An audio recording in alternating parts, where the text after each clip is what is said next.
सबको जय मसीह। प्रभु यीशु में मैं अपने चैनल में आप लोगों को स्वागत करता हूं।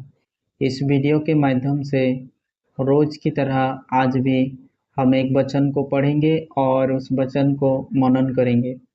तो वचन इस प्रकार है, मत्ती के सुसमाचार 6 अध्याय 33 वचन में लिखा है इस प्रकार कि तुम सबसे पहले परमेश्वर के राज्य और उसकी धार्मिकता की खोज करो और बाकी सब तुझे यूं ही दिए जाएंगे। परमेश्वर प्रभु यीशु ने कहा कि तुम सबसे पहले मतलब हमें सबसे पहले परमेश्वर के राज्य और उसकी धार्मिकता का खोज करना है और परमेश्वर हर एक चीज़ को यूं ही देंगे। हमें मांगने की ज़रूरत नहीं है, वचन बताता है। तो हम परमेश्वर के राज्य कहाँ ढूंढेंगे और कहाँ खोजेंगे ताकि हम परमेश्वर के राज्य को पा सकेंगे। तो उसका राज्य को पाने के लिए हमें कोई मेहनत करना नहीं है, कष्ट उठाना नहीं है, कहीं जाना भी नहीं है, बस इस पवित्र वचन को पढ़ना है। जो कोई इस पवित्र वचन को पढ़ेगा मतलब बाइबल को पढ़ेगा, उन्हीं में परमेश्वर का राज्य के बारे में लिखा हुआ है। हर एक बातें परमेश्वर के मुंह से निकला हुआ हर एक बात, हर एक वचन वचन बाइबल में है। तो इसलिए जब हम बाइबल को स्थिर मन से और सच्चाई से जब अध्ययन करेंगे तो हम परमेश्वर के बारे में जान पाएंगे। तो परमेश्वर को जानने के लिए हमें पवित्र आत्मा का सहायता चाहिए। जब हम पवित्र आत्मा के सहायता द्वारा पवित्र वचन को पढ़ेंगे तो उसके गंभीर में जाकर उन सभी बातों को पवित्र आत्मा समझाएगा और हम समझ पाएंगे।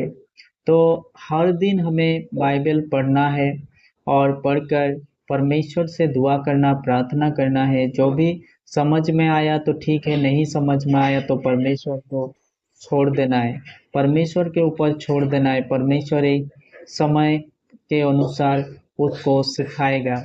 ऐसा मेरे साथ हुआ है, इसलिए मैं इस बात को कह रहा हूँ। क्योंकि जब कोई पढ़कर उसे समझ में नहीं आता है तो उसी समय प्रार्थना करता हूँ और कई दिनों के बाद, चाहे महीना के बाद, उस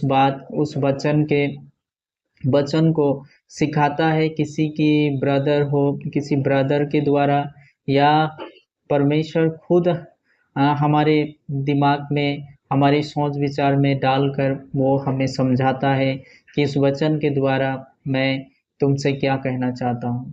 तो परमेश्वर की इच्छा है कि हम परमेश्वर के राज्यों को खोज करें और राज्यों का खोज करें और उसकी धार्मिकता का। जब हम परमेश्वर के राज्य और उसकी धार्मिकता का खोज करेंगे, तब जो हमें ज़रूरत है, जो हमें इस दुनिया में रहकर हमें ज़रूरत है, हर एक चीज़ परमेश्वर देने के लिए वचन अनुसार हमें वादा किया है। तो सभी चीज़ों को प्रभु यीशु हमें देगा, क्योंकि क्योंकि परमेश्वर ने वादा किया है। तो हमें पहला पहला काम है परमेश्वर के राज्यों को खोज करना।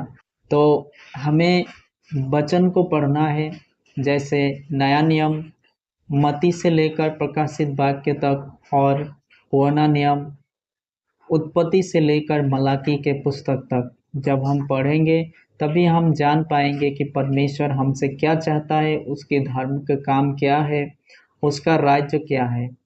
परमेश्वर प्रभु यीशु ने इस दुनिया में आकर मन फिराओ ये वचन हमें बोला और सुसमाचार पर विश्वास कर।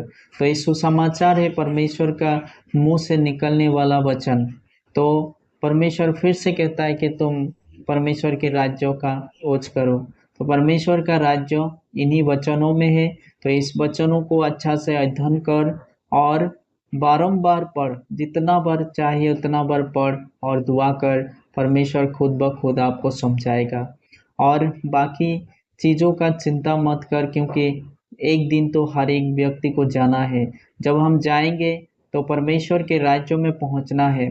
यदि हम जाएंगे और परमेश्वर के राज्य तक पहुंच ही नहीं पाएंगे तो हमें जाकर क्या फ़ायदा, या परमेश्वर के आगे खड़ा होकर के भी क्या फ़ायदा, मसीह में रहकर भी क्या फ़ायदा। क्योंकि हम जितने भाई बहन मसीह में हैं सब यही विश्वास करते हैं कि हमारा मृत्यु के बाद हमारा हम परमेश्वर के घर जाएंगे। तो उस घर को मृत्यु के बाद यदि हमें नहीं मिलेगा तो मसीह में रह कर भी क्या क्या फायदा।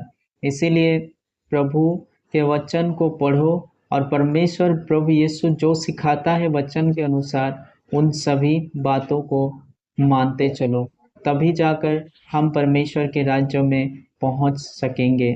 जैसे मत्ती की सुसमाचार 7 अध्याय 21 में कहा है, तुम प्रभु प्रभु करते हो, लेकिन पर वहाँ लिखा है कि जो कोई परमेश्वर पिता की इच्छा पर चलता है वो ही स्वर्ग जाएगा। मतलब जो जो प्रभु परमेश्वर की शिक्षा को मानकर चलता है वही परमेश्वर के राज्यों पर जाएगा। इसीलिए इसीलिए हमें परमेश्वर के वचन को पढ़ना है और परमेश्वर के वचन को लेकर जीवन को जीना है। जब परमेश्वर का वचन को लेकर हम प्रार्थना करेंगे तो परमेश्वर हमें शक्ति भी देगा कि हम उस वचन के अनुसार चल सकें। तो आशा करता हूँ इस वीडियो के द्वारा आप लोग समझ गए हैं और एक विश्वास रखता हूँ, एक आशा भी रखता हूँ कि आज से आप लोग हर समय सुबह शाम हो जिस समय आप बाइबल पढ़ेंगे। धन्यवाद। जय मसीह।